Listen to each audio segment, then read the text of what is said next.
है। इसलिए आज हम आपको मौन की गहराई में कितना सारा आनंद छुपा हुआ है यह एक प्रसिद्ध कहानी के माध्यम से बताएंगे। तो चलिए कहानी की शुरुआत करते हैं। दोस्तों, बहुत समय पहले की बात है। एक नगर में एक गुरुवर जंगलों के बीच अपनी कुटिया बनाकर रहा करते थे। आसपास बहुत ही अच्छा वातावरण था, शांत वातावरण था। वहां जो कोई भी जाता था वह अपना दुख भूल जाता था। उस वातावरण की शांति में मन को एक असीम शांति प्राप्त होती थी, जिससे जो भी कोई वहां अपने दुख लेकर जाता वह उसे भूल जाया करता। एक दिन वह गुरु अपने कुछ शिष्यों को उपदेश दे रहे थे। वह कह रहे थे, हमें अत्यधिक कम बोलना चाहिए। हमारे पास 2 कान और 1 मुंह है।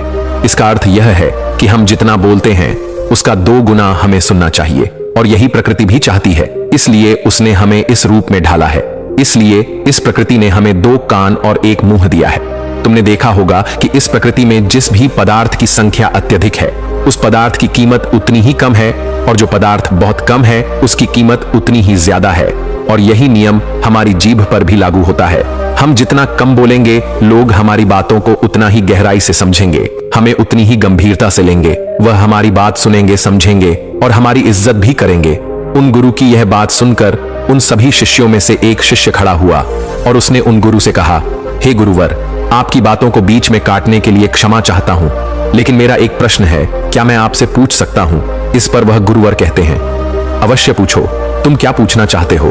तभी शिष्य कहता है, हे गुरुवर, यदि हम कम बोलेंगे तो हमारी बात सामने वाला किस तरह से समझ पाएगा? इस पर वह गुरुवर कहते हैं, तुम क्या कहना चाहते हो? तभी वह शिष्य उन गुरुवर से कहता, हे गुरुवर, मान लीजिए कि मुझे किसी को उपदेश देना है और मैं उस उपदेश को थोड़ा ही बताता हूं, अर्थात कम बोलता हूं, तो भला वह उपदेश उन लोगों को किस तरह से समझ में आएगा? और यदि मैंने उनसे कम शब्द कहे, कम बातें कहीं और उन लोगों को वह बात समझ नहीं आई, तो वो लोग मुझे गलत समझेंगे, या फिर यह भी हो सकता है कि वो लोग मेरी बातों का गलत मतलब निकाले। और हमने अक्सर अपने आसपास यह भी देखा है कि जब भी कोई झगड़ा करता है, मारपीट करता है, ऐसे समय पर जो व्यक्ति शांत रहता है, कम बोलता है, लोग उसे डरपोक समझते हैं, उसे मारते पिटते हैं, उसे डरपोक समझकर उसका उपहास करते हैं, अपशब्द कहते हैं। लेकिन वह कम बोलने वाला व्यक्ति उनसे कुछ नहीं कह पाता। इसीलिए हे गुरुवर, तो ऐसे समय पर भी क्या हमारा शांत रहना उचित होगा? तभी वह गुरुवर मुस्कुराने लगे और अपने उस शिष्य से कहते हैं, मैं तुम्हें एक कहानी सुनाता हूं। इस कहानी के जरिए तुम्हें तुम्हारे सभी सवालों के जवाब मिल जाएंगे। इस कहानी को बड़े ही ध्यान पूर्वक सुनना और इसे समझने का प्रयास करना। बहुत समय पहले की बात है। एक छोटा सा राज्य था। उस राज्य का राजा अत्यधिक धनवान था। उसके पास किसी चीज की कोई कमी नहीं थी। उसका परिवार, उसका राज्य बहुत फैला फूला हुआ था। प्रजा अपने राजा से बहुत खुश थी। प्रजा हमेशा अपने राजा का गुणगान किया करती थी। एक दिन वह राजा भरे राज्य दरबार में यह ऐलान करता है कि जो भी व्यक्ति मेरे मन की बात मुझे साफ और स्पष्ट तौर पर बता देगा, मैं उसे 100 सोने के सिक्के इनाम में दूंगा। राजा ने जो यह ऐलान किया था, यह बात पूरे राज्य में फैल गई। राज्य के हर कोने से बड़े बड़े विद्वान, बड़े बड़े साधु, बड़े बड़े पंडित, बड़े बड़े ज्ञानी सभी राज दरबार में उपस्थित होने लगे।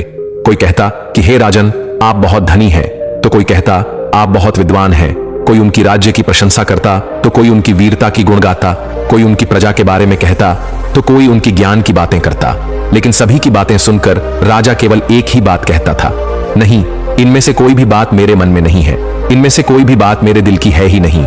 सबने बहुत प्रयत्न किए, सभी ने बहुत अच्छी अच्छी बातें उस राजा को बताई, लेकिन राजा हर बार केवल एक ही बात कहता था कि जो भी बातें आप लोगों ने कही हैं, ऐसी कोई भी बात मेरे मन में है ही नहीं। यह बात सुनकर वहां पर उपस्थित सभी लोग बहुत निराश हो चुके थे। किसी को कुछ समझ नहीं आ रहा था कि आखिर राजा के मन में क्या चल रहा है। राजा किस बात से प्रसन्न होंगे और कैसे उन्हें वह 100 सोने के सिक्के प्राप्त होंगे। जहां एक तरफ राज दरबार में बड़े बड़े विद्वान, पंडित, साधु उपस्थित थे, वहीं दूसरी तरफ उसी नगर में एक गरीब ब्राह्मण भी रहता था। एक दिन उसकी पत्नी उस ब्राह्मण से कहती है, आप यहां बैठे बैठे क्या कर रहे हो? राज दरबार में जाओ। राजा ने ऐलान किया है कि जो भी उनके मन की बात उन्हें बताएगा, उन्हें वह 100 सोने के सिक्के इनाम में देंगे। उसकी पत्नी ने आगे कहा, बड़े बड़े विद्वान, बड़े बड़े पंडित, साधु, ज्ञानी राजा के दरबार में उपस्थित है और उन्हें तरह तरह की बातें बता रहे हैं। आप भी वहां क्यों नहीं जाते? आप भी वहां जाओ, राजा को उनके मन की बात बताओ, ताकि राजा प्रसन्न हो सके और आपको इनाम में 100 सोने के सिक्के दे। अपनी पत्नी की यह बात सुनकर वह ब्राह्मण कहता है, तुम मूर्ख हो क्या? वे लोग राजा के बड़े खास लोग हैं। वहां बड़े विद्वान हैं, पंडित है, ज्ञानी है। उनके सामने भला मैं क्या हूं? वह काम बड़े बड़े पंडितों का है, बड़े बड़े साधुओं का है। जिसने भी इस दुनिया का बहुत सारा ज्ञान अर्जित किया होगा, यह उसी के बस की बात है, मेरे बस की नहीं। मैं राजा के मन की बात किस तरह समझ सकता हूँ। हम गरीब हैं और हमें उस राज दरबार में जाने के लिए भी अनुमति चाहिए, और ऐसे में तुम मुझे उस राज दरबार में भेजना चाहती हो। यदि मैंने उनके मन की बात कह भी दी तो वह भला हमें 100 सोने के मोहरे क्यों देंगे। अपने पति की यह बात सुनकर उसकी पत्नी कहती है, मुझे कुछ नहीं पता, आप उस राज दरबार में जाइए और जैसा मैं कहती हूं बिल्कुल वैसा कीजिए। जब आप उस राज दरबार में जाएंगे और राजा जब आपकी तरफ देख रहे होंगे, तब आपको पूर्व दिशा की तरफ अपनी एक उंगली उठा देनी है। और मुझे पता है कि राजा बहुत समझदार है, वह आपकी बात जरूर समझ जाएगा और आपको 100 सोने के सिक्के इनाम में देगा। अपनी पत्नी की यह बात सुनकर वह ब्राह्मण जोर से हंस पड़ता है और कहता है, अरे तुम मूर्ख हो गई हो क्या? तुम्हें क्या लगता है एक पूर्व दिशा में मेरी एक उंगली उठाने से राजा मुझे 100 सोने के सिक्के दे देगा? और वहां पर जो बड़े बड़े विद्वान पंडित साधु और ज्ञानी बैठे हुए हैं, वह लोग चुपचाप केवल नजारा देखते रहेंगे, क्या वह कुछ नहीं कहेंगे? इस पर उस ब्राह्मण की पत्नी कहती है, मैंने आपसे जितना कहा है आप बस उतना कीजिए और आप देखेंगे कि राजा आपको ही 100 सोने के सिक्के इनाम में देंगे। ब्राह्मण की पत्नी जैसे तैसे अपने पति को मना लेती है। अगले ही दिन वह ब्राह्मण राज दरबार में पहुंचता है। वह ब्राह्मण बहुत ही डरा सहमा हुआ था। इतने लोगों की भीड़ को देखकर वह बहुत डर रहा था, लेकिन वह अपनी पत्नी की बात मानकर उस राज दरबार में उपस्थित खड़ा रहा।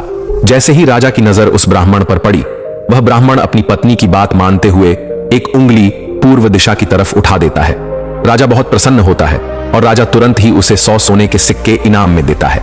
यह सब देख वहां पर उपस्थित बड़े बड़े विद्वान पंडित साधु और ज्ञानी सभी लोग आश्चर्यचकित रह गए कि आखिर ऐसा इसने क्या कह दिया जो राजा को बहुत अच्छा लगा।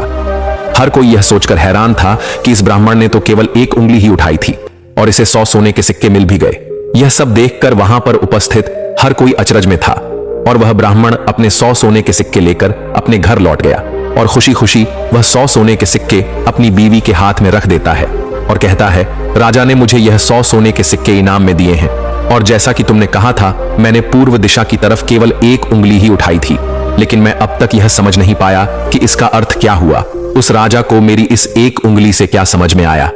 उस ब्राह्मण की पत्नी उस ब्राह्मण से कहती है, यह सब जाने दो, आपको यह बात बताकर कोई मतलब नहीं, आप बैठ जाओ और कल फिर आपको उसी राज दरबार में फिर जाना है। वह ब्राह्मण कहता है, कल फिर जाना है? नहीं नहीं, मैं नहीं जाऊंगा। वैसे भी आज सभी लोग मुझे घूर घूर कर देख रहे थे। ना बाबा, ना मैं नहीं जाऊंगा। लेकिन जैसे तैसे उसकी पत्नी उसे समझा लेती है। अगले दिन ब्राह्मण एक बार फिर तैयार होता है और अपनी पत्नी से पूछता है, अच्छा बताओ आज मुझे क्या करना है? तभी उस ब्राह्मण की पत्नी कहती है, आज आपको पश्चिम दिशा की तरफ अपनी एक उंगली उठानी है। वह अपनी पत्नी की बात मानकर फिर से एक बार राज दरबार पहुंच जाता है। जैसे ही राजा की नजर उस पर पती है, वह ब्राह्मण अपनी एक उंगली पश्चिम दिशा की ओर उठा देता है। यह देख राजा एक बार फिर प्रसन्न हो जाता है। वह राजा उन्हें 100 सोने के सिक्के फिर से इनाम दे देता है। यह सब देखकर वहां पर उपस्थित हर कोई बड़ा हैरान थे। हर कोई अचरज में था कि आखिर यह सब हो क्या रहा है। हम यहाँ पर अच्छी अच्छी बातें बता रहे हैं, राजा को तरह तरह का ज्ञान दे रहे हैं, लेकिन राजा उससे प्रसन्न नहीं हो रहे। और यह ब्राह्मण है कि केवल एक उंगली उठाता है और राजा उसकी बातों से खुश हो जाते हैं, उसे 100 सोने के सिक्के ही इनाम में दे देते हैं। और तो और यह कुछ बोलता भी नहीं, चुपचाप आता है, उंगली उठाता है, इनाम लेता है और चला जाता है। हर कोई केवल बस यही जानना चाहता था कि आखिर उस ब्राह्मण को ऐसा कौन सा ज्ञान है जो उनके पास नहीं है। अगले दिन फिर से वह ब्राह्मण राज दरबार में आता है और अब की बार वह अपनी उंगली उत्तर दिशा की तरफ उठाता है और अब की बार भी राजा प्रसन्न होकर उसे 100 सोने के सिक्के इनाम में देते हैं।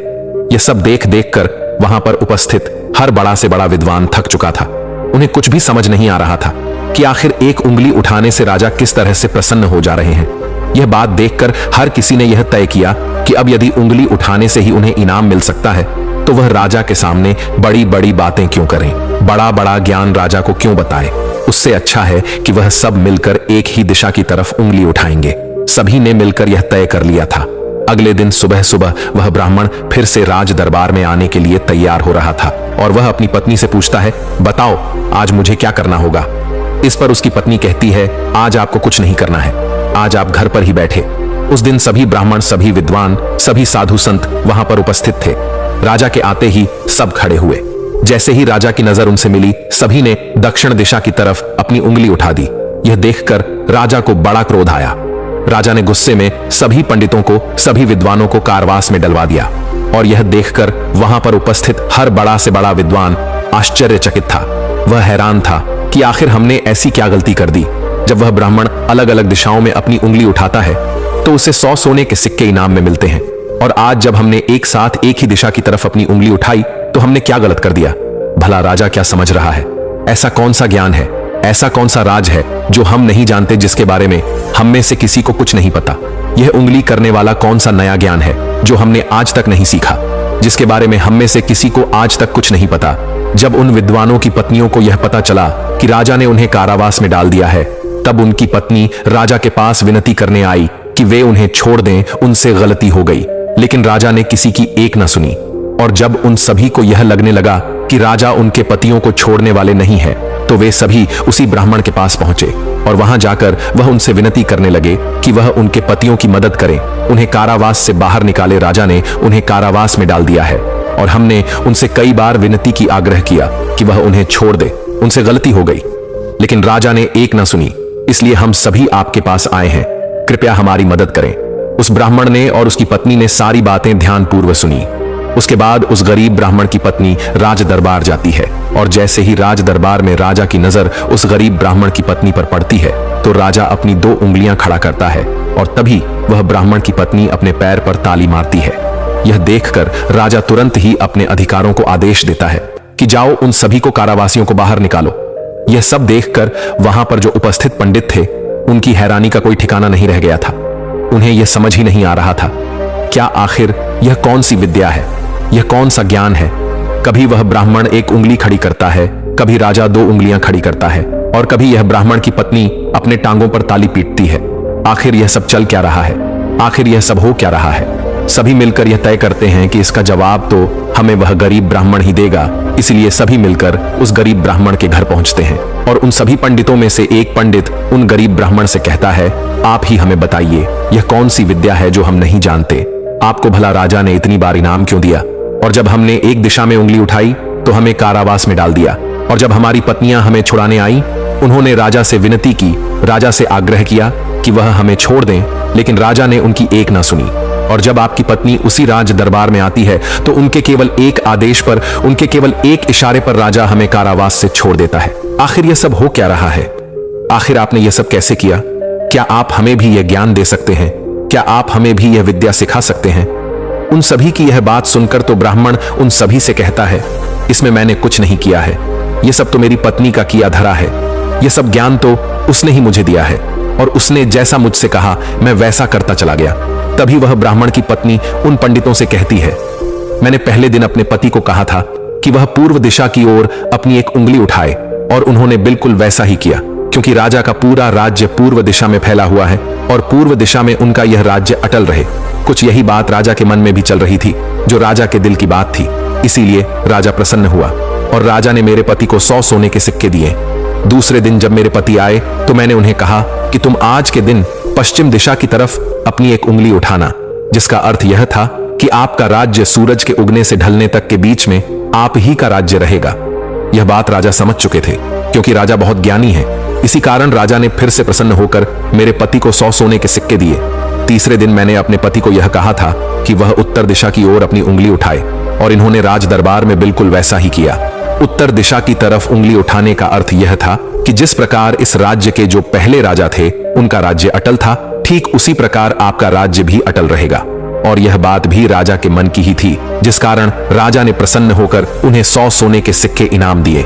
लेकिन चौथे दिन जब मेरे पति तैयार होकर राज दरबार के लिए निकल रहे थे, तब मैंने इन्हें मना कर दिया। मैंने इन्हें घर पर ही बिठा दिया, क्योंकि मैं जानती थी अब आगे हमें कोई भी सोने के सिक्के नहीं मिलने वाले।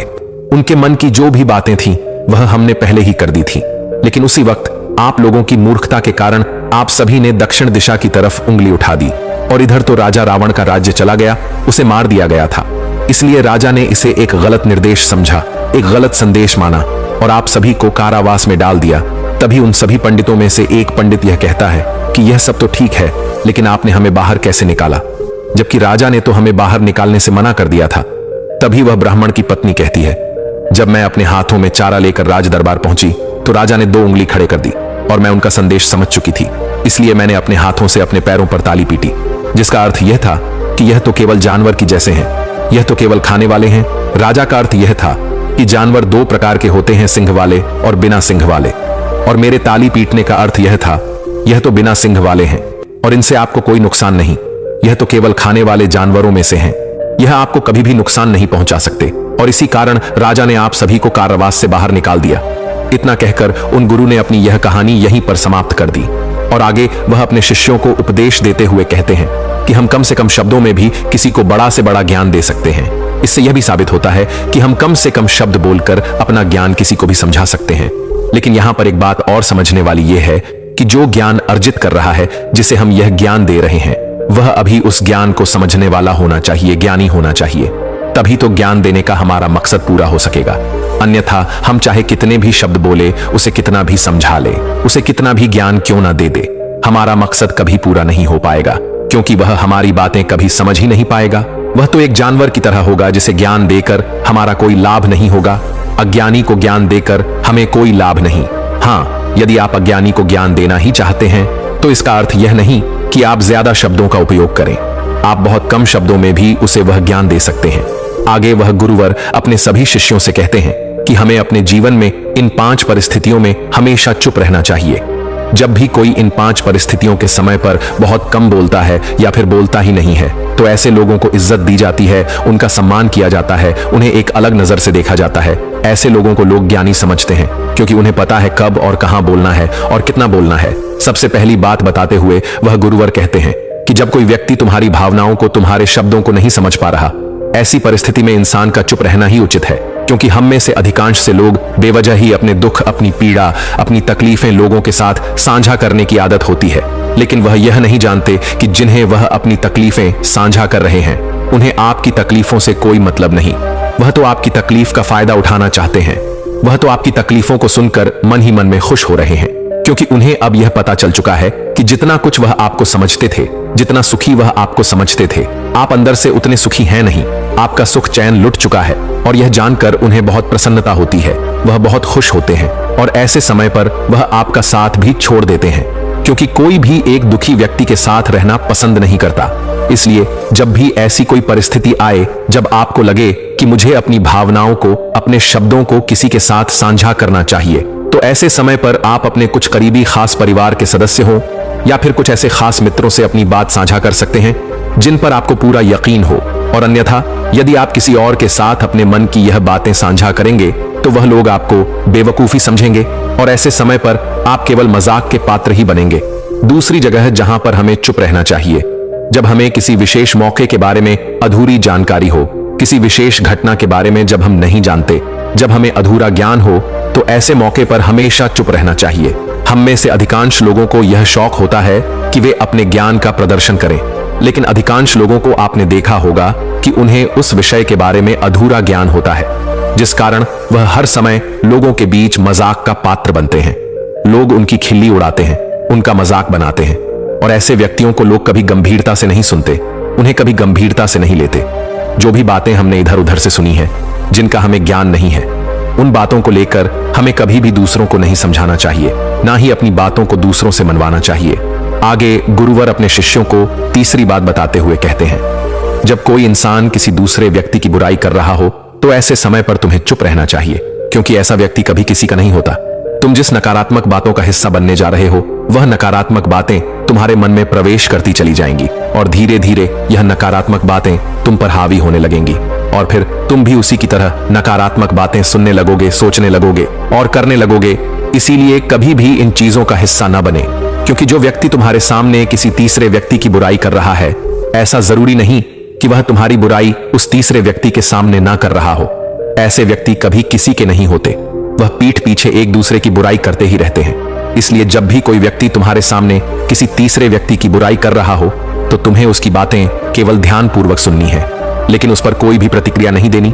आगे वह गुरुवर अपने शिष्यों को चौथी बात बताते हुए कहते हैं, जब कोई व्यक्ति तुम पर गुस्सा कर रहा हो, तुम पर चिल्ला रहा हो, तुम्हारा अपमान कर रहा हो, तुम्हें अपशब्द कह रहा हो, ऐसे वक्त पर तुम्हें शांत रहना चाहिए, चुप रहना चाहिए, क्योंकि तुम्हारे मौन से बड़ा और कोई हथियार नहीं। तुम चुप रहकर उसके सभी सवालों का जवाब उसे दे सकते हो, और तो और तुम चुप रहकर उसके गुस्से को शांत करने में उसकी मदद भी कर सकते हो। और ऐसा करने से तुम इस परिस्थिति को और बिगड़ने से बचा सकते हो। और देखना, जब गुस्सा करने वाला व्यक्ति शांत होगा, जब उसका गुस्सा शांत हो जाएगा, तो उसे अपनी गलती का एहसास भी होगा और वह तुमसे माफी भी मांगेगा। इसलिए तुम्हें ऐसे जगहों पर चुप रहना चाहिए, किंतु तुम्हें हर जगह पर चुप भी नहीं रहना चाहिए। जब तुम्हें लगे कि कोई व्यक्ति गलत कर रहा हो तो उसका विरोध कर शांत मत रखो, क्योंकि यदि तुम ऐसी परिस्थिति में चुप रहोगे तो वह तुम्हें कमजोर समझेगा, तुम्हें डरपोक समझेगा और तुम्हारे इस कमजोरी का फायदा भी उठाएगा। गुस्से का यह जो तरीका है यह केवल अपनों के साथ ही अच्छा है, जैसे तुम्हारा परिवार, सगे संबंधी, तुम्हारे खास मित्र। लेकिन हर इंसान के सामने तुम्हें ऐसे नहीं रहना। यदि तुम्हारे साथ कोई गलत कर रहा हो तो इसका जवाब तुम्हें उसे अवश्य देना चाहिए। आगे वह गुरुवर अपने शिष्यों को 5वीं बात बताते हुए कहते हैं कि जब कोई व्यक्ति अपने मन की बात, कोई घटना या कोई दुख भरी बातें तुम्हारे साथ साझा कर रहा हो तो ऐसी स्थिति में हमें चुप रहकर ध्यानपूर्वक उसकी सारी बातें सुननी चाहिए। आपने तो देखा ही होगा, जब हम अपनी परेशानी किसी के साथ साझा कर रहे होते हैं उसी वक्त हमारा कोई ऐसा मित्र या फिर कोई ऐसा सगा संबंधी अवश्य होता है जो हमारी बात पूरी करने से पहले हमें समाधान देना शुरू कर देता है। और जब कोई ऐसा करता है तो हमारे मन में क्रोध उत्पन्न होता है, हम उस व्यक्ति से बात तक करना पसंद नहीं करते। जबकि ऐसी परिस्थिति में हमें शांत रहना चाहिए, क्योंकि सामने वाला हमसे यही उम्मीद करता है। हम शांत रहकर उसकी सारी बातें ध्यानपूर्वक सुने, जिससे जब वह अपनी बात पूरी करे तो उसे शांति का अनुभव हो। और जब हम ऐसा करते हैं तो उसके मन में हमारे लिए और भी इज्जत बढ़ जाती है। वह यह जान पाता है कि कोई तो है जो हमारी बातें सुनता है, हमें समझता है, जिससे वह तुम्हारी और भी इज्जत करता है, वह तुम्हारा और भी सम्मान करने लगता है। इसलिए ऐसी परिस्थितियों में हमें चुप रहना चाहिए।